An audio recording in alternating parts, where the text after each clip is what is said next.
In this post, I will teach you 3 different confirmation models for entering a position. All confirmations are in the 5-minute time frame. The first and most important condition for seeing a confirmation is that you must have taken liquidity. We have a shift.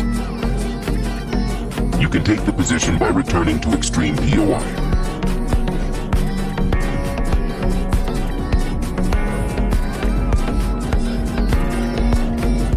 Buy-side liquidity swept.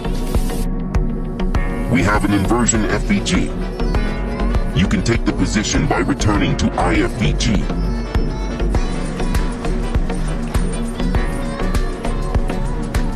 Sell-side liquidity swept.